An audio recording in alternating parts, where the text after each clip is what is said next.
பெஞ்சல் புயலின் எதிரொலியாக தமிழகத்தின் பல்வேறு பகுதிகளில் கனமழை கொட்டி தீர்த்து பல்வேறு இடங்களிலும் வெள்ளம் தேங்கியிருக்கக்கூடிய நிலையில் அது பற்றிய செய்திகளை பார்த்து வருகிறோம். அடுத்தபடியாக திருவண்ணாமலை மாவட்டம் ஆரணியில் கொட்டி தீர்த்த கனமழை காரணமாக சம்ராநல்லூர், சேதாரம்பட்டு உள்ளிட்ட இடங்களில் பயிரிடப்பட்டு அறுவடைக்கு தயாராக உள்ள 500 ஏக்கர் நெற்பயிர்கள் சாய்ந்து மழைநீரில் மூழ்கியதால் விவசாயிகள் கவலையடைந்தனர். கூடுதல் விவரங்களை செய்தியாளர் லிங்கப்பன் வழங்க கேட்கலாம். லிங்கப்பன், தற்போது விவசாயிகள் தரப்பில் முன்வைக்கப்படும் கோரிக்கைகள் என்ன? முழு விவரங்கள்.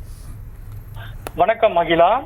கடந்த 2 நாட்களுக்கு முன்பாக இந்த வங்கக்கடலில் காற்றழுத்த தாழ்வு மூலமாக உருவாகி வெஞ்சம் புயல் என்று உருவாகியன. இந்த நிலையில் ஆரணி, திருவண்ணாமலை, கடலூர் பகுதியில் பல்வேறு பகுதியில் தொடர் காற்று மழையை வீசியது.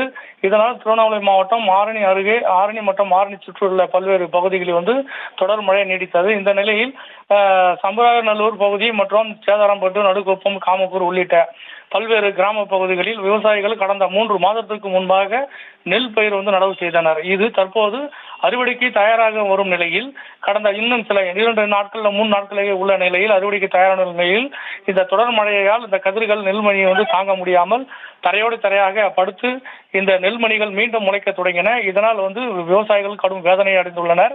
மேலும் இந்த பாதிக்கப்பட்ட இடங்களில் இதுவரையில் விவசாய துறை சார்ந்த அலுவலர்கள் யாரும் நேரில் பார்க்காமலும் ஆய்வு செய்யாமலும் உள்ளதால் இந்த விவசாயிகள் சார்பாக இந்த அதிகாரிகள் துரித முறையில் நேரில் ஆய்வு மேற்கொண்டு உரிய நிவாரணங்கள் மீட்டு வழங்க வேண்டும் என்று கோரிக்கை வைக்கின்றனர். ரகிலா,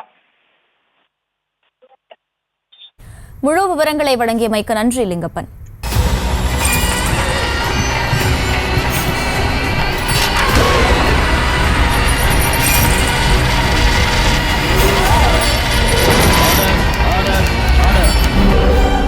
குற்றங்களின் மறுபரிமாணம் நிகழ்தகவு நமது நியூஸ் தமிழ் தொலைக்காட்சியில் விரைவில்.